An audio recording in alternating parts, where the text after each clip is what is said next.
Presiden Joko Widodo menerima kedatangan utusan khusus Perdana Menteri Jepang Shinzo Abe, Hiroto Izumi. Pertemuan membahas 3 hal, salah satunya terkait proyek kereta cepat yang akan dibangun di Indonesia.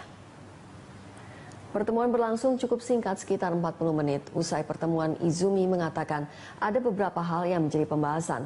Pertama, terkait kerjasama bidang maritim. Kedua adalah terkait dengan kondisi perekonomian terkini, di mana diketahui banyak negara yang mengalami tekanan di pasar keuangan, termasuk Jepang dan Indonesia.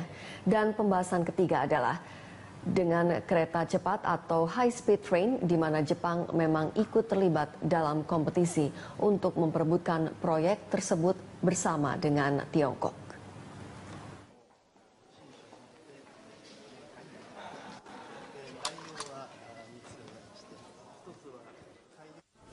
Hal yang ketiga adalah kereta cepat. Mungkin sudah diketahui semua, kami bersaing keras dengan China, dengan Tiongkok. Saya mengatakan kepada Bapak Presiden bahwa Jepang ingin membantu untuk Indonesia karena ingin Indonesia. Anda menyaksikan News Update pukul 22 waktu Indonesia Barat. Presiden Joko Widodo menerima 7 duta besar baru untuk Indonesia. Dalam kesempatan itu, Presiden bersama 7 duta besar baru juga sempat melakukan pertemuan singkat membahas perkembangan tekanan ekonomi global.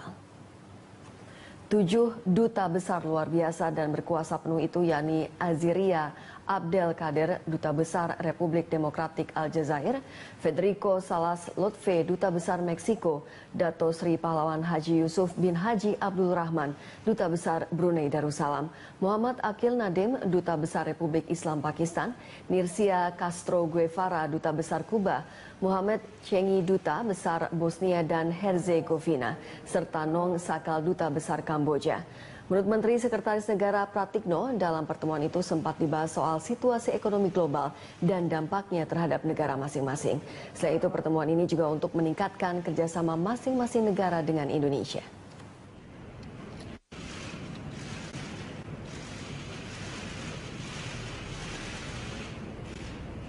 Pemirsa, Gubernur Bank Indonesia bertemu dengan pimpinan DPR terkait melemahnya rupiah hingga menembus Rp14.000 per dolar. DPR juga ingin memastikan pelemahan rupiah terhadap perekonomian nasional. Gubernur Bank Indonesia menilai pelemahan rupiah sudah under value. Hal ini disebabkan kondisi perekonomian di dunia yang tidak menentu. Hingga kuartal pertama, pertumbuhan ekonomi di Indonesia sebesar 4,7%. Meski ini merupakan angka pertumbuhan yang cukup baik dibandingkan negara-negara di Asia Tenggara yang hanya berada di bawah 3%. Sementara Ketua DPR Setia Novanto mengatakan pelemahan rupiah bisa berdampak pada APBN dan APBD. Untuk itu DPR akan meminta solusi dari Bank Indonesia.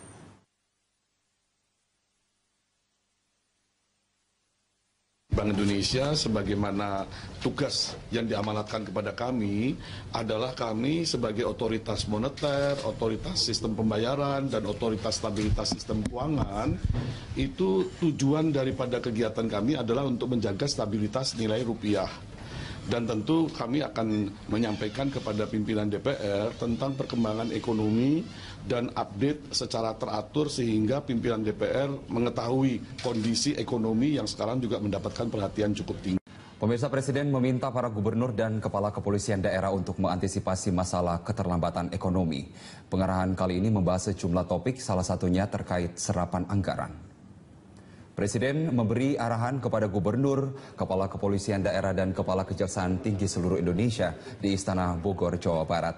Terkait serapan anggaran, Presiden menjabarkan problem penyerapan anggaran terjadi di belanja anggaran pemerintah provinsi, kabupaten, kota. Oleh sebab itu, pada pertemuan kali ini diharapkan ada jalan keluar mengingat serapan belanja modal baru mencapai 20%. Selain terkait serapan anggaran, Presiden juga membahas persiapan pemilihan kepala daerah serentak, perkembangan ekonomi terkini, penanganan kebutuhan pokok, serta pengendalian inflasi. Presiden menyebut keterlambatan ekonomi dialami banyak negara, tidak hanya Indonesia, dan Presiden ingin hal ini menjadi perhatian bersama. Kalau belanja spending government baik di APBN, belanja di APBD, belanja di BUMN, belanja swasta nasional dan swasta asing itu bisa bergerak, itulah yang akan memberikan pertumbuhan pada ekonomi. Tetapi kalau kita lihat sekarang ini ada problem di serapan anggaran, di belanja. Pekan lalu Bank Indonesia juga sudah mengumumkan 7 langkah strategis untuk menjaga stabilitas rupiah. Langkah itu disiapkan untuk mengantisipasi perang kurs antar negara besar dunia menyusul devaluasi yuan. Bank Indonesia akhirnya menempuh 7 langkah strategis untuk menjaga stabilitas nilai tukar rupiah. Karena nilai rupiah yang sudah menembus level 13.800-an per dolar Amerika dinilai terlalu rendah dibanding nilai realnya. Langkah strategis yang ditempuh Bank Indonesia antara lain intervensi pasar, membeli surat berharga negara di pasar sekunder, memperkuat pengelolaan likuiditas rupiah melalui operasi pasar terbuka untuk mengalihkan likuiditas harian ke tenor yang lebih panjang. Caranya dengan mengubah mekanisme lelang reverse repo SPN dari variable rate menjadi fixed rate. Langkah serupa juga dilakukan pada sertifikat deposito BI dan menerbitkan SDBI bertenor 6 bulan. Bank Indonesia juga menyesuaikan frekuensi lelang foreign exchange swap dari 2 kali seminggu menjadi sekali seminggu dan mengubah mekanisme lelang term deposit falas dari variable rate tender menjadi fixed rate tender. BI juga menurunkan batas pembelian falas dengan pembuktian dokumen penjaminan dari $100.000 menjadi $25.000 per nasabah per bulan dan berkoordinasi dengan pemerintah untuk meningkatkan cadangan devisa. Jangka pendek fokusnya seperti saya katakan tadi adalah melakukan langkah-langkah menjaga stabilitas nilai tukar. Ya. Langkah-langkah tersebut dilakukan melalui 3 strategi utama. Ya. 3 strategi utamanya yaitu pertama pengelolaan likuiditas di pasar uang. Ya. Memperkuat pengelolaan likuiditas rupiah di pasar uang. Jadi pasar uang. Yang kedua, pengelolaan supply dan demand falas. Jadi pasar uang rupiah, pasar falas. Dan yang ketiga, memperkuat kecukupan cadangan devisa. Berbagai langkah itu disiapkan BI untuk mengantisipasi spekulasi seputar kenaikan suku bunga The Fed yang kembali tidak jelas pasca devaluasi yuan. Para pejabat The Fed khawatir kondisi perlambatan ekonomi Tiongkok akan berimbas pada ekonomi global dan Amerika. Tim Liputan Berita 1, Jakarta. Kembali dalam Metro Bisnis, ada puluhan ribu tenaga kerja yang terancam kehilangan pekerjaannya karena pemutusan hubungan kerja oleh perusahaannya.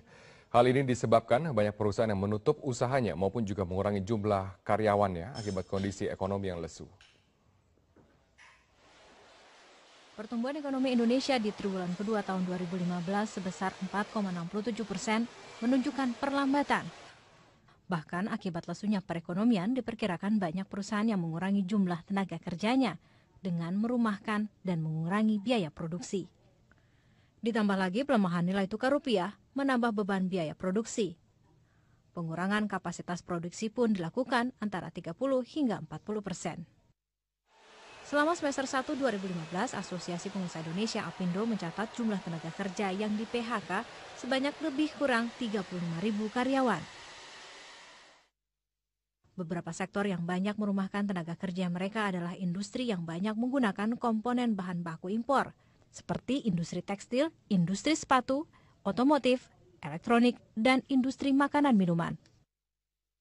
Ini kebanyakan memang mungkin sektor-sektor yang memang menggunakan bahan baku import ya di dalam proses produksinya. Ya beberapa mungkin industri-industri yang berhubungan dengan makanan minuman ya, industri-industri yang berhubungan dengan consumer goods ya. Ada beberapa komponen-komponen juga, komponen-komponen yang berhubungan dengan otomotif juga, ya elektronik ya. Jadi yang memang yang perusahaan-perusahaan yang masih belum bisa menggunakan substitusi daripada bahan baku impor. Ya, memang selayaknya memang dalam situasi seperti ini, memang pengusaha harus berupaya untuk mencari barang pengganti daripada bahan baku yang masih diimpor. Kalau itu bisa dilakukan, ditemukan di dalam negeri, itu praktis akan sangat-sangat membantu.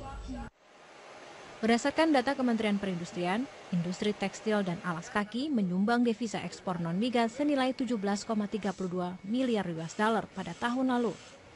Dengan penyerapan tenaga kerja hingga 15% dari total tenaga kerja di industri manufaktur. Dari Jakarta, Bekti Pambudi Ningsih, Wike Recesa, Metro TV.